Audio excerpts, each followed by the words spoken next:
Ya, Assalamualaikum warahmatullahi wabarakatuh. Berjumpa lagi di belajar fisika. Kali ini Bapak akan mengajar kelas 11 ya. Kita akan belajar tentang yang namanya ini ya, termodinamika.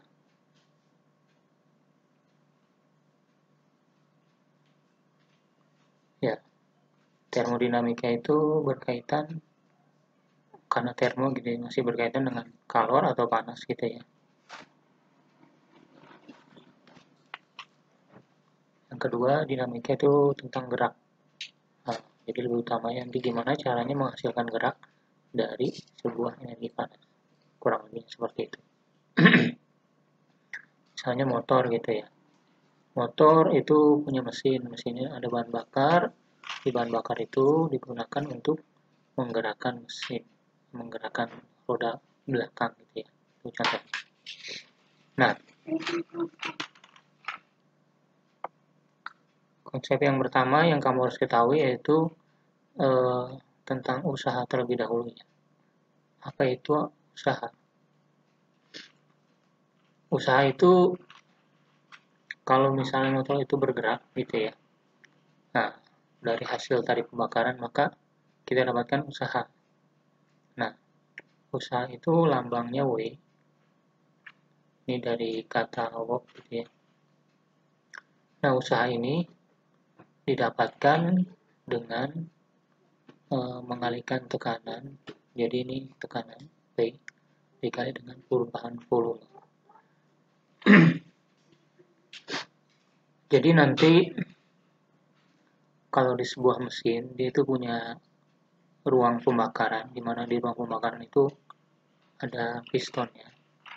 Nah, di sini ada gas.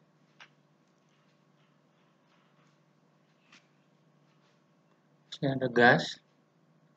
Nah, gas ini kalau kita panaskan, prinsipnya gitu ya, maka dia akan memuai gitu.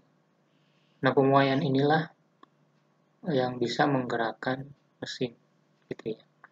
Nah, sehingga dapat menggerakkan roda. Jadi prinsipnya adalah prinsip pemuaian. Maka ini kalau untuk mau ada yang namanya usaha, jadi wajib ada perubahan volume di sini. Ya. Kalau keterangannya adalah tadi ini W usaha ya. P adalah tekanan. Delta V adalah perubahan volume.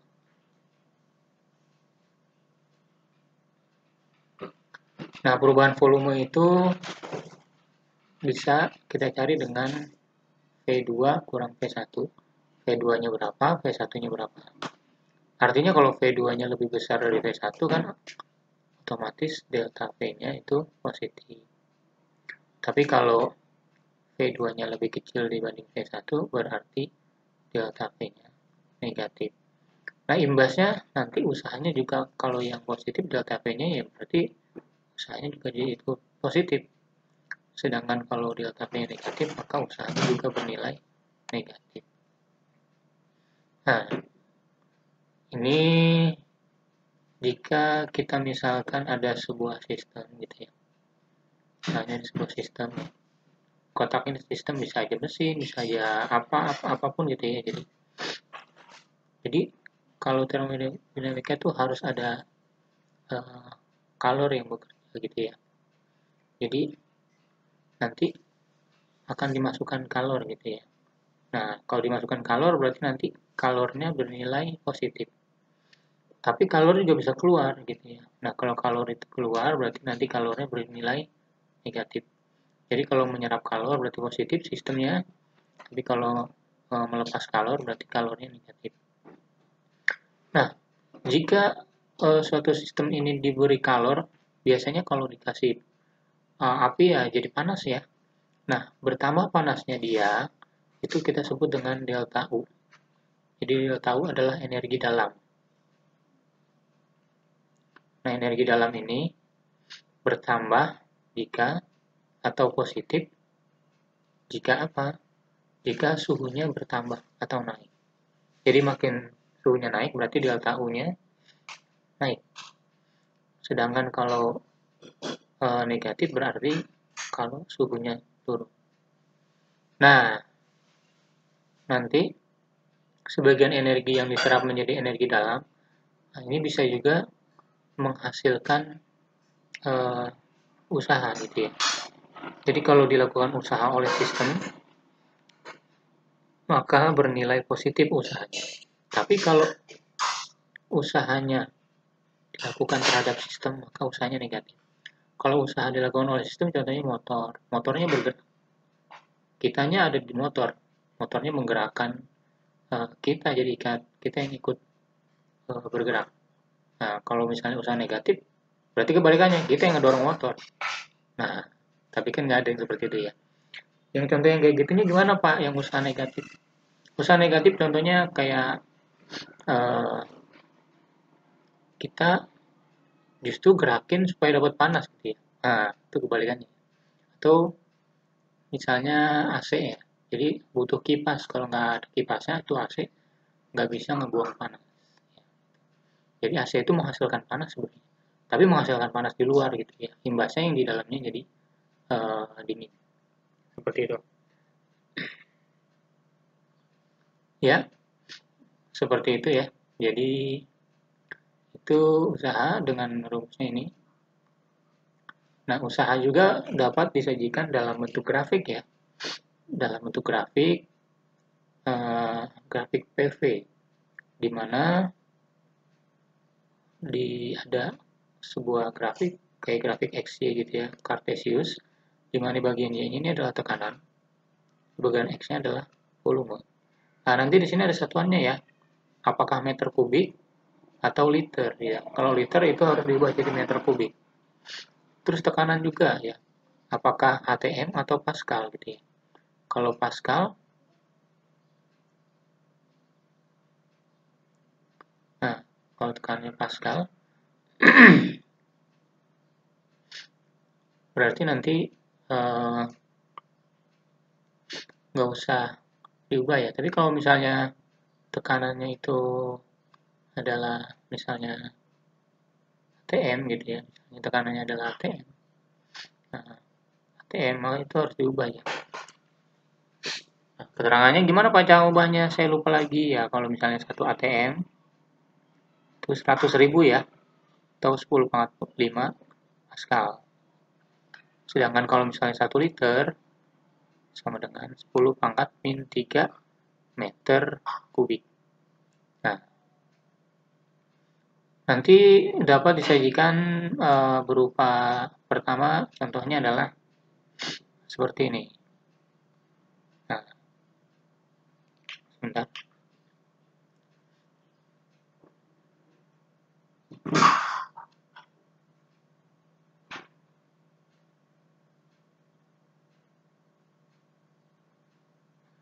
Jadi contohnya misalnya seperti ini. Nah, di sini nanti ada keterangannya ya. Oke, di sini ada V1, misalnya ini berapa gitu ya. Ini nanti ada V2 berapa gitu ya. Nanti ini adalah tekanannya ya, ini berapa gitu ya. Ya kalau misalnya ini kita ubah lagi jadi Pascal ya. Misalnya PA gitu ya. Contohnya biar nggak terlalu sulit.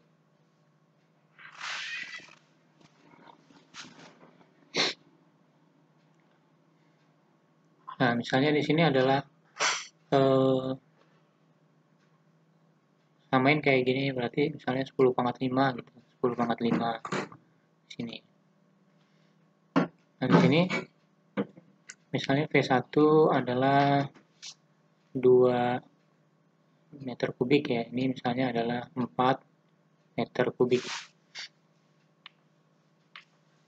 Jadi ini 2, ini 4. Nanti usahanya gimana Pak cara nyarinya? Nah, kalau dalam bentuk grafik gitu ya. Ini kita jadi jangan terpaku lagi dengan rumus ini. Rumus ini kalau dalam bentuk grafik itu artinya kan tekanan itu dikalikan dengan delta V. Nah, kalau di sini yang kita cari adalah bentuk luasnya. Ya. di sini kita dari garis ini ya, kita arsir aja ke bawah seperti ini. Ke bawah ya, bukan ke samping, bukan ke atas, bukan ke kanan, kiri gitu ya, tapi ke bawah menuju sumbu X-nya atau menyumbu V. Nah, itu kita cari luasnya aja. Jadi, luasnya berapa tuh? Kan kalau misalnya kita hitung ini adalah kita ibaratkan ini kan sebuah persegi panjang, ini panjangnya, ini lebarnya. Berarti ini panjang dikali lebar. Panjangnya berapa tuh? Dari 2 ke 4 berapa? Ya, 2 ya, 2 meter kubik ya. Terus lebarnya berapa tuh? Ini ya, 10 pangkat 5. Udah, 2 kali 10 pangkat 5 ya 20. 2 kali 10 pangkat 5. Nah, satuannya joule. Seperti itu. Selanjutnya contoh lainnya ya, misalnya masih grafiknya sama. PV ya. Ini misalnya Bapak bikin dalam bentuk ATM. Ini misalnya dalam bentuk liter ya. Biar nanti kamu ngeliat contohnya ya, ada macam-macam variasi ya. Pak, kalau misalnya dia gambarnya lurus ke atas, Pak. Lurus ke atas seperti ini.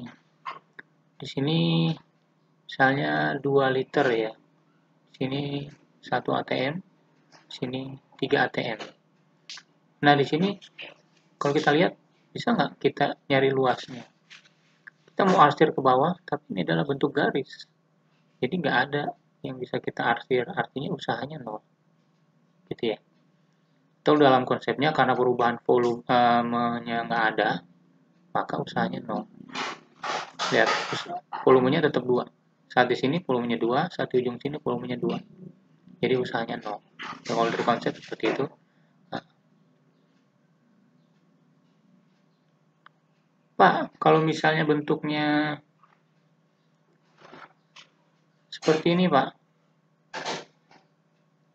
Nah, bentuknya seperti ini ya. Misalnya ini diketahui ini 1. Ini misalnya adalah 3. Kita lihat ini adalah P dalam bentuk ATM. Ini adalah V dalam bentuk liter.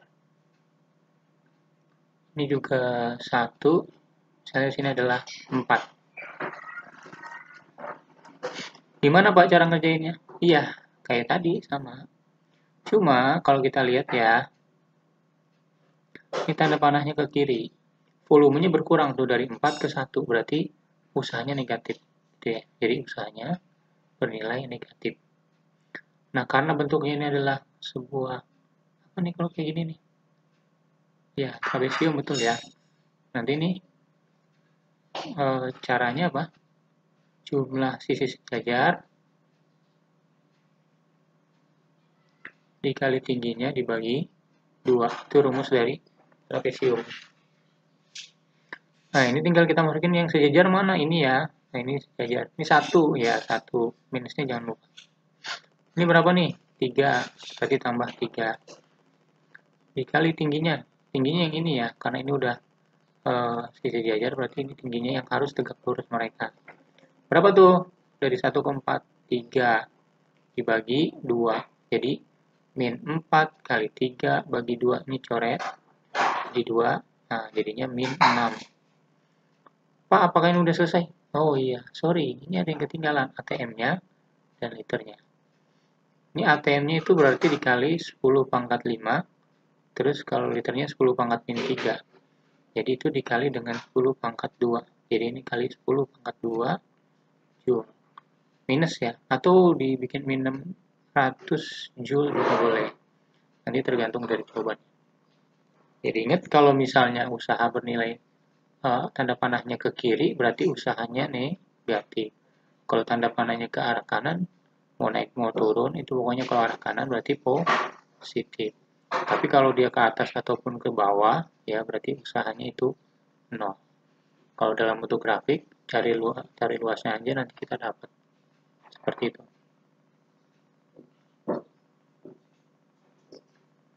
Selanjutnya apa Pak? Selanjutnya mungkin kita akan persingkat pembelajarannya langsung ke siklus Carnot ya. Jadi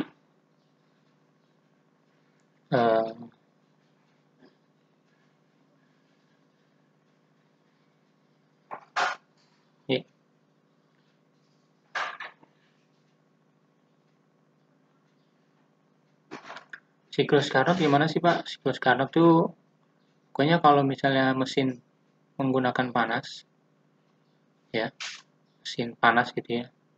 Mesin panas maksudnya mesin yang menggunakan bahan bakar yang menghasilkan panas gitu. Motor, mobil, pesawat itu seperti itu. Kalau motor pakai listrik Pak, tidak termasuk ya. Jadi ini yang menggunakan bahan bakar. Konsepnya bagaimana Pak? Konsep sederhananya adalah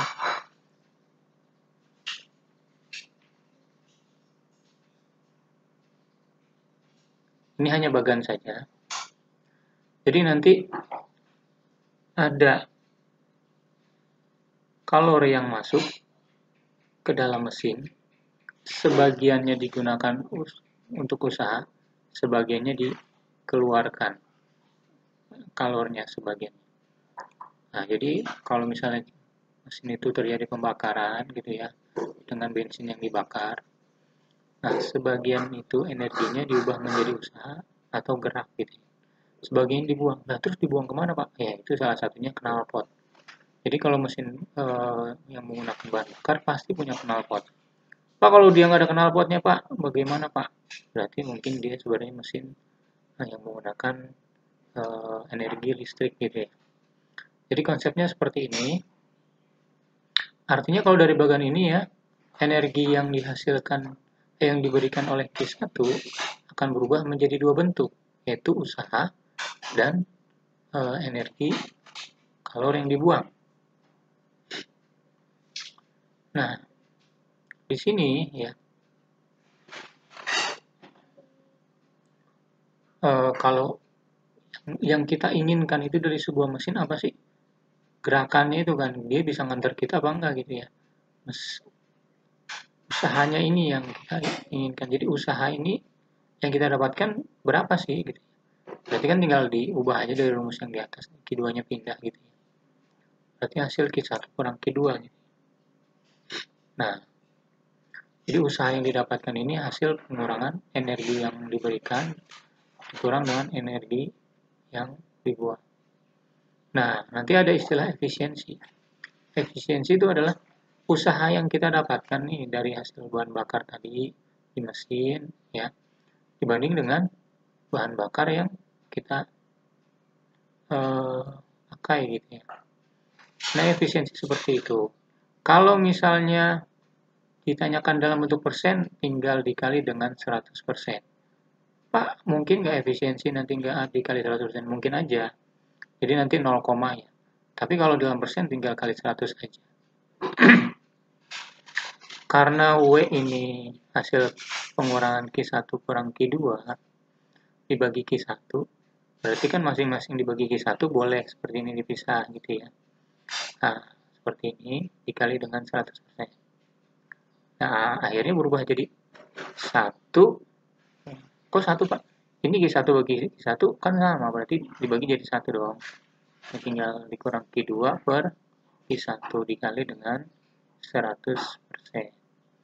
Nah, jika kita ambil perbandingan Q1 banding Q2, maka itu sebanding dengan suhu 1 banding suhu 2. Artinya, nanti rumus yang di atas bisa berubah menjadi 1 min T2 per T1 dikali dengan 100%. Seperti itu. Ini siklus Carnot di mesin pemanas. Ya. Terakhir, yaitu mesin pendingin. Contohnya apa Pak mesin pendingin? Contohnya kulkas, AC, gitu ya. Freezer gitu ya. Nah, jadi mesin pendingin itu konsepnya kebalikan dari mesin Carnot. Kebalikannya bagaimana Pak? Jadi begini.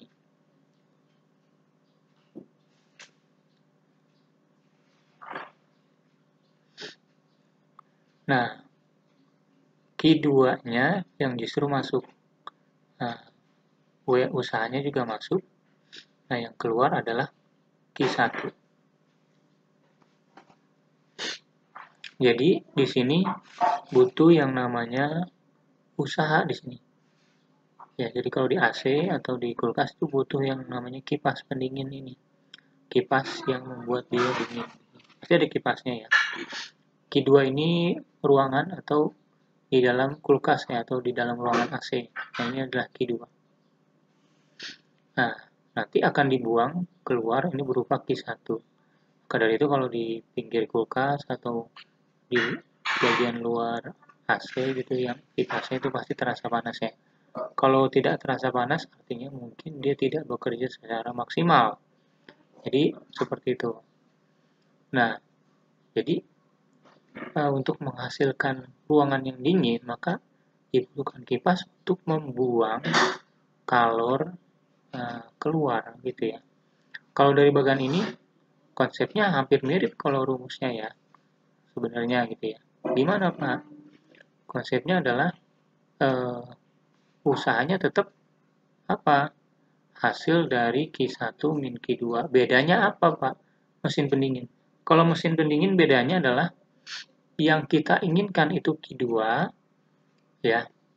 Yang kita butuhkan itu energinya dari usaha ini gitu ya.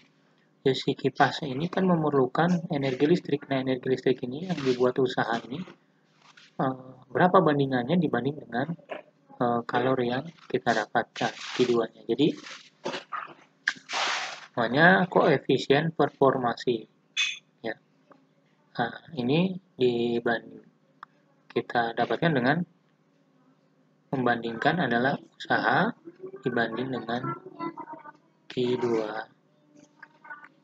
Nah, di sini berarti karena Q1 kurang Q2 seperti ini, berarti ini bisa kita ubah jadi Q1 min Q2 per Q2. Atau masih ingat yang tadi, bahwa Q1 banding Q2 sebanding dengan T1 banding T2 gitu ya. Maka ini bisa berubah menjadi rumusnya T1 dikurang T2 dibagi T2. Ini adalah koefisien performance. Ya, mungkin segitu aja dari Bapak. Bab ini Bapak persingkat.